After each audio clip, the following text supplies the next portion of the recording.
오늘 우리가 읽은 본문에 등장하는 학계 선지자는 이스라엘 백성들이 바벨론 포로에서 귀환했을 때 그들을 대상으로 예언했던 선지자였습니다.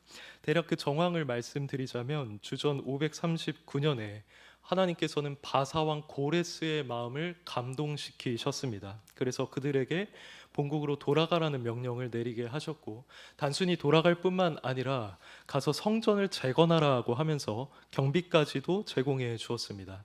이러한 명령을 따라서 약 4만 명의 이스라엘 백성들이 본국으로 돌아오게 되었고, 그들은 곧 성전을 재건하는 사업을 착수했습니다. 그래서 성전의 기초를 놓았고 그것에 감사와 찬송을 올려드리기도 했었죠. 여기까지만 봤을 때 모든 일이 잘 진척이 되었고 앞으로도 그럴 것처럼 보였습니다. 그러나 바로 그 순간에 그들은 어려움을 마주하게 되었습니다. 주변에 있던 이방 사람들이 성전 재건을 반대하면서 그것을 방해하였고, 그것이 상당히 잘 이루어져서 성전 재건은 공식적으로 중단되고 말았습니다.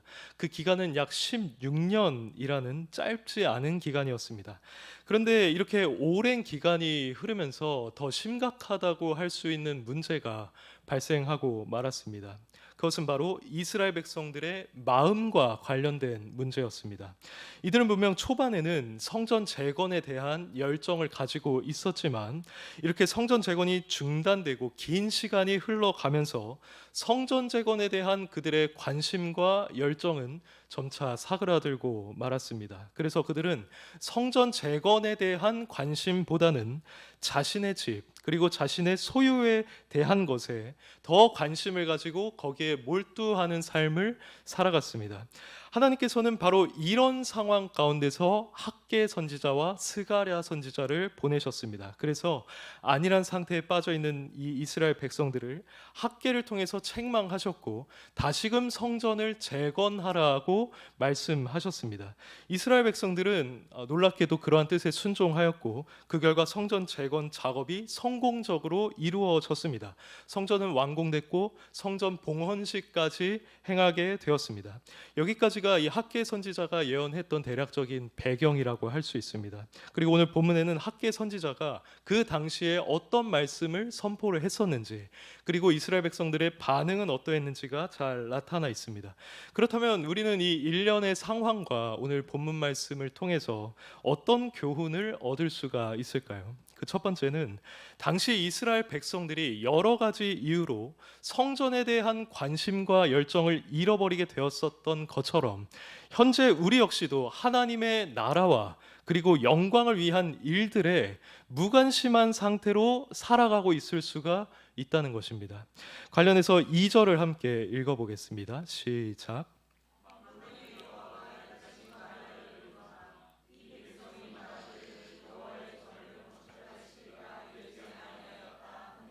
아멘. 앞서 말씀드린 것처럼 이 본국으로 귀환한 백성들은 처음에는 성전 재건에 열심히 있었지만 시간이 흐르면서 그 열정과 관심이 상당히 약화되는 모습을 보였습니다. 그래서 그들은 성전 대신에 자신들의 집, 가정 또는 사업에 속한 일들에만 몰두하는 모습을 보였었죠. 이 사실은 4절 말씀을 통해서 비교적 자세하게 알 수 있습니다. 4절에서 하나님은 이 성전이 황폐하였거늘 너희가 이때 판벽한 집에 거주하는 것이 옳으냐고 하셨습니다. 여기서 판벽한 집이라는 말은 문자적으로 번역을 하면 지붕을 덮은 집이라는 뜻입니다. 근데 특별히 이 말은 당시 이스라엘 백성들이 자신들의 집을 사치스럽고 그리고 호화롭게 꾸미고 있던 것을 지적하는 말인 것처럼 보입니다. 9절의 하반절을 보시면 내 집은 황폐하였으되 너희는 각각 자기의 집을 짓기 위하여 빨랐음이라고 합니다. 여기서 빨랐다라고 하는 단어는 원래 달리다는 의미를 지닌 단어입니다.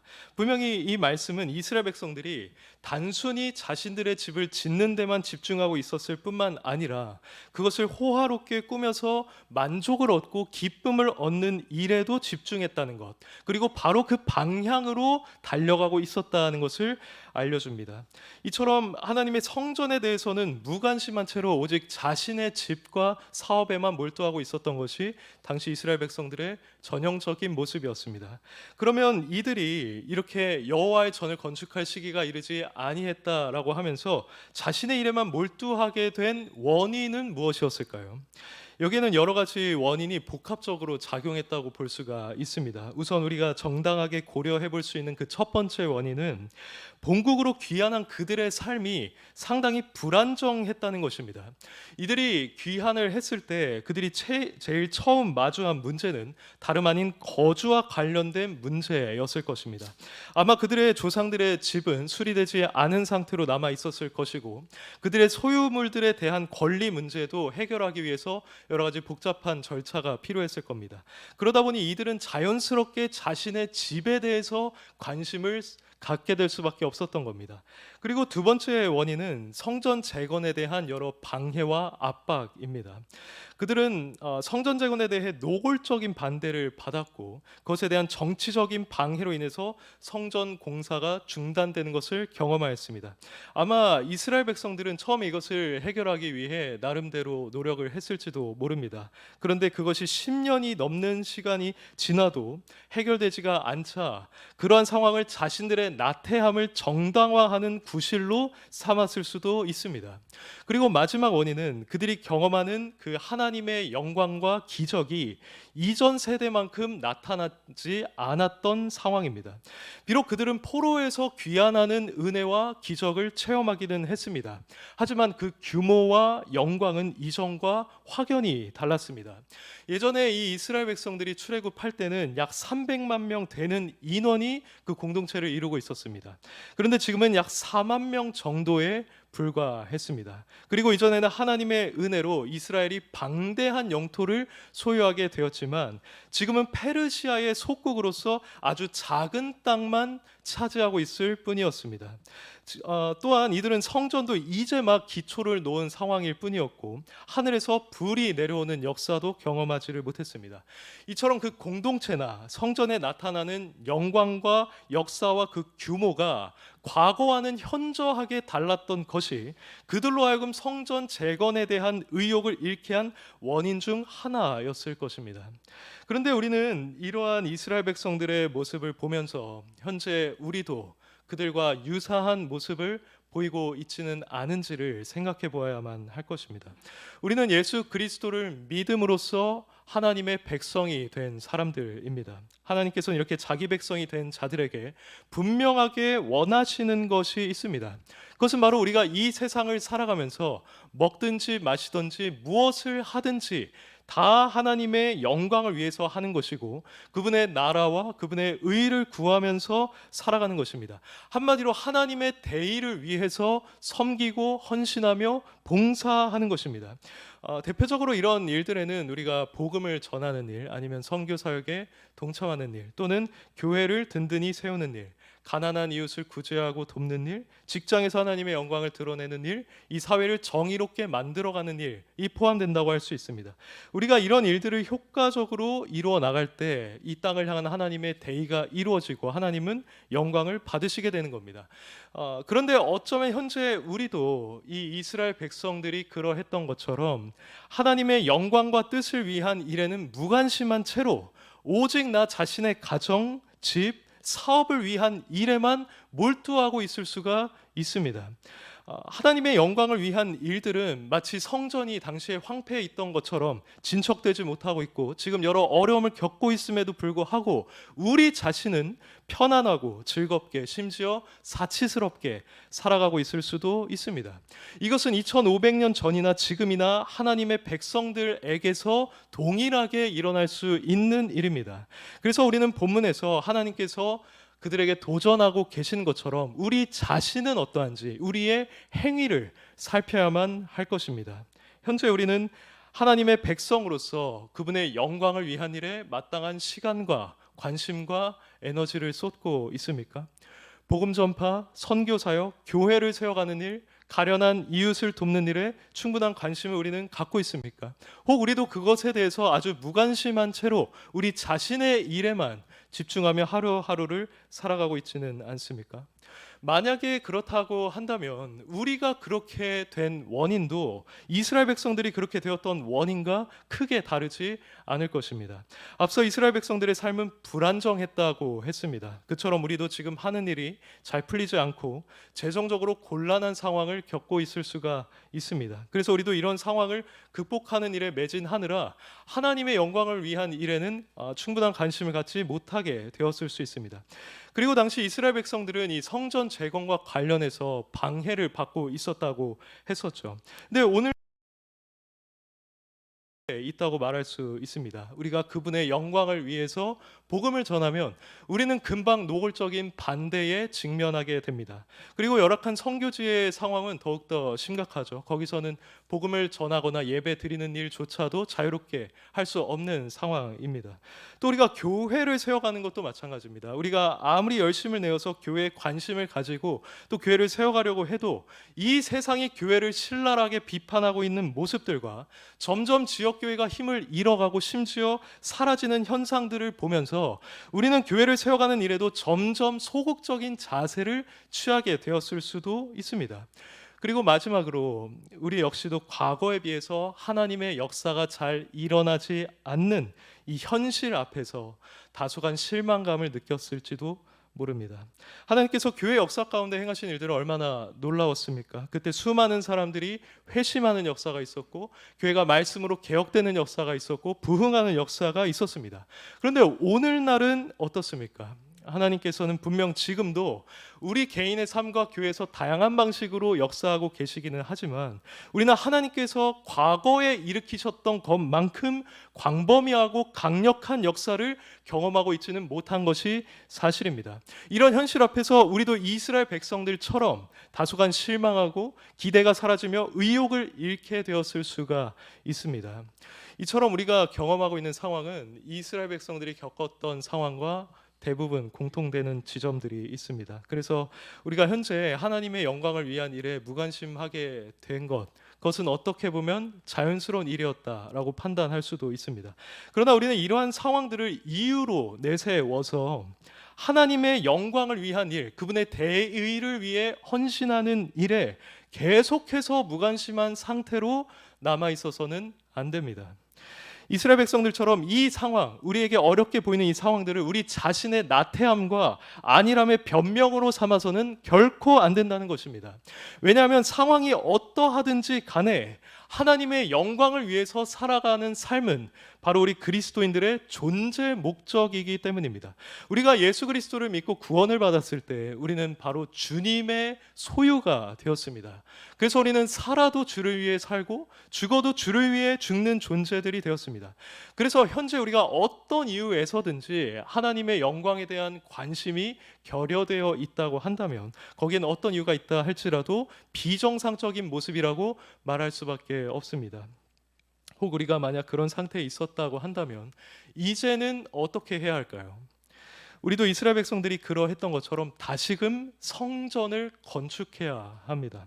즉 다시금 우리 자신의 속한 일에만 몰두하기보다는 그분의 나라, 그분의 영광에 속한 일에 마땅한 관심을 가지고 우리가 할 수 있는 일들을 해나가기 시작해야 한다는 겁니다. 관련해서 오늘 본문에 속해 있지는 않지만 8절 말씀을 한번 읽어보겠습니다. 시작.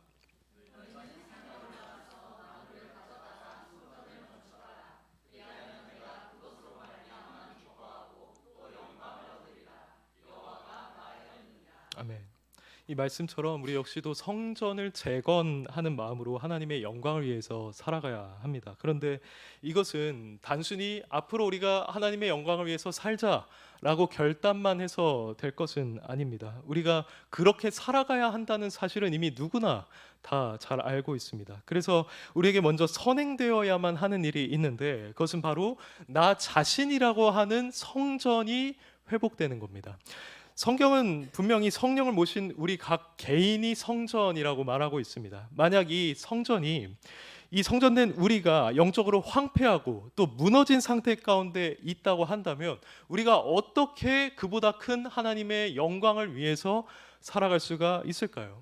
만약 우리가 영적으로 메말라 있고 구원의 기쁨을 상실한 채로 있고 은밀한 죄에 빠져 있거나 아니면 성령이 아닌 다른 무언가로 충만해진 상태 가운데 있다면 우리가 그분의 뜻을 위해 살아가기란 결코 쉽지 않은 일일 것입니다. 그런 상태에서 우리가 복음을 전하거나 아니면 교회에서 봉사를 하는 일들을 한다고 해도 그것은 그저 형식적으로 또는 차가운 의무감으로 이루어질 수밖에 없습니다. 그래서 우리가 앞으로 하나님의 영광을 위해 제대로 살아가기 위해서는 먼저 우리 자신의 영적인 상태를 바르게 할 필요가 있는 것입니다. 이를 위해서 우리는 먼저 자신이 현재 나 자신을 위해서만 에너지와 관심을 쏟고 있는 그 마음과 상태에 대해, 그 영적인 메마름에 대해 애통함을 느껴야 합니다. 그리고 나서 우리가 영적으로 회복되기 위해서 주님을 실제적으로 가까이 해야만 합니다. 이 외에는 우리가 영적으로 회복될 수 있는 다른 방법이 존재하지 않습니다. 리딩 지저스 통독도 좋지만 어떤 본문이든지 자기가 본문할 수 있는 본문을 찾아서 그것을 깊이 묵상하면서 말씀이 주시는 하나님의 은혜를 우리는 체험해야 합니다. 그리고 주기적으로 기도를 하면서 하나님께 가까이 나아가야만 하고요. 세상적인 일에 관심을 가지고 그러한 컨텐츠를 더 가까이 하는 대신에 경건서적을 읽거나 아니면 믿는 사람들을 만나서 영적인 교제를 나누거나 예배의 자리에 참여함으로써 수시로 우리 자신의 영적 유익을 우린 도모할 수 있어야 합니다. 율법주의적인 태도로 이것을 하자는 것이 결코 아니라 하나님과의 관계를 내가 회복하기를 바라는 마음, 그리고 그분의 은혜를 정말 사모하는 마음으로 그렇게 해야만 한다는 것입니다. 주님께서는 그렇게 자신에게 나오는 자들을 결코 거절하지 않으십니다. 그분은 말씀으로든 기도로든 예배로든 경건서적으로든 성도와의 교제로든 우리를 가까이 해주시고 그러한 은혜의 수단들은 결코 우리를 배신하지 않을 것입니다. 우리는 이런 사실을 믿는 마음으로 그분께 나아가야 합니다. 최소한 오늘 말씀을 통해서 우리 자신에게 현재 영적인 문제가 있음을 느꼈다면 더더욱 그렇게 해야만 할 것입니다. 만약 현재 우리가 하나님의 일에 대해서 무관심한 상태 가운데 있다는 것을 지금 알고 있음에도 불구하고 그럼에도 하나님께 나아가려는 시도조차 하지 않는다면 그것은 분명히 잘못된 일일 겁니다. 그리고 우리가 그런 상태를 고집한다면 어쩌면 하나님은 우리를 징계하셔서라도 우리를 자신의 뜻으로 돌이키실 겁니다. 실제로 하나님께서는 이 성전에 무관심한 채로 살아갔던 이스라엘 백성들을 징계하셨습니다. 6절을 보시기 바랍니다. 그들은 많이 뿌려도 수확이 적었고 먹어도 배부르지 못했고 마셔도 흡족하지 못했습니다. 그리고 10절부터 보시면 이렇게 말씀하십니다. 하늘은 이슬을 그쳤고 땅은 산물을 그쳤으며 내가 이 땅과 산과 곡물과 새 포도주와 기름과 땅의 모든 소산과 사람과 가축과 손으로 수고하는 모든 일에 한재를 들게 하였느니라고 하십니다. 하나님께서는 오직 자신의 일에 몰두하고 있는 그 이스라엘 백성들을 가만히 두고만 계시지는 않았습니다. 그들은 자신들의 일에 집중을 하면 무언가 유익이 있을 것이고 삶이 더 풍족해질 것이고 앞으로 더 행복하게 살 수 있을 것이라고 생각했을지 모르지만 하나님께서는 그러한 기대를 완전히 엎어버리셨습니다. 그들의 수고가 헛되게 하셨고 그들의 상황은 오히려 악화되게 만드셨습니다. 실로 이것은 자기 백성을 향한 하나님의 징계였습니다. 히브리서 12장에 이런 말씀이 있습니다. 하나님이 아들과 같이 너희를 대우하나니 어찌 아버지가 징계하지 않는 아들이 있으리요. 징계는 다 받는 것이거늘 너희에게 없으면 사생자요 참 아들이 아니니라고 했습니다. 이 관점에서 바라보자면 이스라엘 백성들이 소득을 거두지 못하고 오히려 어려운 상황 가운데 처하게 되었던 것은 잘못된 그 상태에서 돌이키라고 하는 하나님의 뜻이었습니다. 이러한 일은 오늘날 우리에게도 동일하게 일어날 수 있는 일입니다. 우리가 현재 영적으로 바르지 못함에도 불구하고 계속 이 상태에 있기를 고집하며 하나님의 일에는 무관심한 반응을 보인다면 하나님은 어쩌면 우리의 삶에도 징계를 내리실 수 있습니다. 그래서 우리가 그렇게라도 정신을 차리고 하나님을 따르게 만드실 수도 있습니다. 그러니 우리는 그런 일이 일어나기 전에 이 말씀을 보고 다시금 그분께 나아가 그분의 은혜를 구하며 우리 자신의 상태를 회복해야만 하는 겁니다. 만약 그렇게 회복되면 우리는 어떻게 변화되겠습니까? 자연스럽게 그분의 영광을 위한 일에 초점을 맞추고 헌신하면서 살아가게 될 것입니다. 하나님께서 우리 삶의 중심이 되실 것이고 말씀이 우리를 다스릴 것이며 예수 그리스도의 십자가 은혜가 우리를 움직이는 원동력이 될 것입니다. 그래서 우리는 복음을 전하게 될 것이고요. 또 선교 사역에 어떤 방식으로든 동참하게 될 것이고요. 이 주님의 몸된 교회를 세워가기 위해서 나 자신이 할 수 있는 최선의 일을 수행할 것입니다. 이것들이 바로 나 자신을 하나님 앞에서 바로 세웠을 때 자연스럽게 나타나게 될 열매들입니다. 그런데 한편으로 이렇게 생각하시는 분들도 있을 것 같습니다. 나는 과거에 하나님의 영광을 위해서 열심을 갖고 살았다. 그래서 과거에 열심히 복음도 전했고 교회를 세우기 위해서 최선을 다해왔다. 그런데 그러한 내 섬김은 특별해 보이지가 않았고 그렇다 할 열매도 맺히지가 않았다. 그럼에도 불구하고 나는 계속해서 그런 삶을 살아가야만 하는 것인가? 라는 질문을 할 수 있습니다. 이것은 충분히 이해할 수 있는 고민입니다. 하지만 현실적으로 그런 회의가 일어남에도 불구하고 우리가 포기하지 않고 낙심하지 않고 계속해서 그 일을 고수할 이유, 즉 하나님의 영광을 위해서 살아가고 헌신할 이유는 이미 충분합니다. 왜냐하면 아무리 그러한 우리의 헌신이 작은 것이라고 할지라도, 그리고 또 열매가 없는 것처럼 보인다고 할지라도 하나님은 우리의 그 작은 헌신을 통해서도 기뻐하시고 영광을 받으시기 때문입니다. 8절을 한번 보시기 바랍니다. 너희는 산에 올라가서 나무를 가져다가 성전을 건축하라고 하십니다. 이 말은 평범해 보이지만 조금 자세히 볼 필요가 있습니다. 아시다시피 본래 솔로몬 시대에 세워졌던 성전은 아주 화려한 재료들로 세워졌습니다. 근데 여기서는 그저 산에 올라가서 나무를 가져다가 성전을 건축하라고 하십니다. 학자들은 당시 이 유다 백성들 주변에 있던 산에는 두로의 백향목처럼 고급스러운 목재가 아니라 무화과 나무나 올리브 나무 같이 평범한 나무가 있었을 것이라고 봅니다. 근데 하나님은 바로 그것을 가져다가 지금 성전을 건축하라고 말씀하고 계신 것이죠. 여기서 우리는 하나님이 우리에게 무언가 화려하고 또 위대한 일을 바라신다기보다는 그저 우리가 자신의 영광에 관심을 가지고 우리가 할 수 있는 최선을 다하며 나아가는 것을 바라신다라는 사실을 보게 됩니다. 하나님께서는 그 평범한 나무를 가지고 와서 성전을 건축한다고 할지라도 그것으로 말미암아 기뻐할 것이고 영광을 받으신다고 말씀하고 계시기 때문입니다. 그래서 우리는 이 사실을 기억해야 합니다. 우리가 하나님의 영광을 위해서 행하는 여러 가지 일들이 누군가 보기에 보잘것없어 보일 수 있습니다. 규모가 크지 않을 수 있고 또는 인간들이 인정하는 화려한 열매가 맺히지 않을 수도 있습니다. 그러나 우리가 하나님을 진정으로 사랑하는 마음과 그분의 나라가 확장되기를 원하고 그분이 나의 작은 헌신을 통해서 영광받기를 원하는 마음으로 최선을 다하며 나아갈 때 하나님께서는 그것만으로 기쁘게 받으시고 그것만으로도 영광을 받으십니다. 이 사실에 대한 믿음이 있다면 우리는 하나님의 영광을 위해서 헌신하는 것이 그렇다한 열매가 없고 특별해 보이지 않는다고 할지라도 낙심하지 않을 것이고 그것과는 상관없이 꿋꿋하게 그 일을 해나갈 수가 있을 겁니다.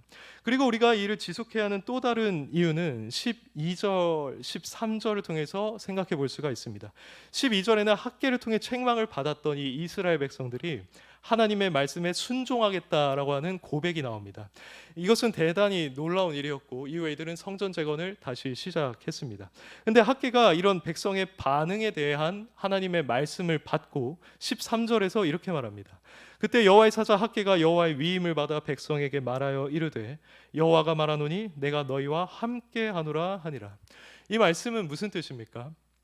바로 하나님께서는 자신의 책망을 듣고 회개한 뒤에 다시금 성전을 건축하겠다고 결심했던 그 이스라엘 백성들과 친히 함께 하겠다는 것이었습니다. 실제로 하나님은 그렇게 행하셨습니다. 14절에 나와 있는 것처럼 하나님은 그들의 마음을 감동시키셔서 그들이 그 일을 힘있게 이루어가게 하셨습니다. 또 당시 역사적인 상황을 기록한 에스라 말씀을 보시면 하나님은 정치적인 상황도 주관을 해주셔서 그 모든 일들이 성공적으로 이루어지게 하셨습니다. 우리 역시도 이러한 역사를 얼마든지 기대할 수 있습니다. 우리가 현재 하나님의 일에 대해서 무관심한 상태 가운데 있다가 다시 그분을 위해서 살아가고자 할 때 그것이 무슨 소용이 있을까? 그게 과연 열매가 있을까라고 생각하면서 머뭇거리게 될 수가 있습니다. 그러나 오늘 본문에서 보여주는 것처럼 하나님께서는 현재 상태에서 돌이켜서 하나님의 영광을 위해서 나아가는 우리들과 함께하여 주실 것입니다. 성령으로 역사하셔서 우리에게 필요한 능력과 지혜를 주실 것이고 모든 상황을 다스리고 통제하셔서 결국 우리가 이루어가고자 하는 그 일을 성공적으로 이루게 하실 것입니다. 물론 우리가 그 일을 착수하자마자 이런 역사가 나타날 것이라고 단정할 수는 없습니다. 그러나 우리가 그분이 일하실 때를 기다리고 인내하고 기도하면서 묵묵히 우리의 일을 수행할 때 하나님께서는 언젠가 그러한 우리의 헌신을 사용하실 것이고 이 땅을 향한 자신의 뜻을 이루시며 영광을 받으실 것입니다. 우리를 통해서 누군가 구원을 받게 하실 것이고요. 우리를 통해서 선교 사역의 진전이 이루어지게 하실 것입니다. 그리고 바로 우리 각 개인을 통해서 이 주님의 몸된 교회가 든든히 세워지게 하실 것입니다. 또 누군가 우리를 통해서 영적으로 위로를 받을 수도 있고요. 심지어 불신자들도 우리의 착한 행실을 통해서 하나님께 영광을 돌리게 될 것입니다. 그러므로 사랑하는 성도 여러분, 다시 하나님의 영광을 위해서 헌신하는 일에 머뭇거리거나 아니면 주저하지 마시길 바랍니다. 믿음을 가지고 하나님의 나라와 의를 구하시길 바랍니다. 그분의 영광을 위한 일이 여러분의 삶의 최우선순위가 되게 하시길 바랍니다. 그것은 우리의 정체성에 합당한 일이고 우리가 그리스도로부터 받은 사랑에 합당한 모습입니다. 또한 그것은 얼마나 보람된 일입니까? 이 세상에서 우리가 몰두하는 모든 일들은 다 지나가고 말 것들입니다. 그것을 우리가 성공한다고 해도 그 만족 역시도 일시적일 뿐입니다. 그러나 하나님의 영광을 위한 일은 하나님 앞에서 영원히 기억될 것입니다. 바울은 빌립보서 2장 21절에서 대부분의 사람들이 자기의 일만 구하고 그리스도 예수의 일을 구하지 아니하는 모습에 탄식하였습니다. 우리가 그러한 자가 되지 않기를 바랍니다. 우리의 관심과 열정이 오직 그분의 영광에 있기를 바랍니다. 그럼 그분은 실제로 우리를 사용하실 것입니다. 그리고 나중에 우리가 천국에 갔을 때 우리가 이 세상에서 행한 그 어떤 일보다도 그분의 영광을 위한 일들, 혹 그것이 아무리 작고 사소한 일이었다고 할지라도 하나님을 위해서 최선으로 헌신했던 바로 그 일들을 우리는 자랑스러워할 것이고 기뻐하게 될 것입니다. 부디 이런 사실을 기억하시면서 앞으로 남은 평생을 자신의 일에 몰두하며 보내지 아니하고 오직 하나님의 영광을 위해서 나아가는 우리 모두가 되길 주의 이름으로 축원합니다.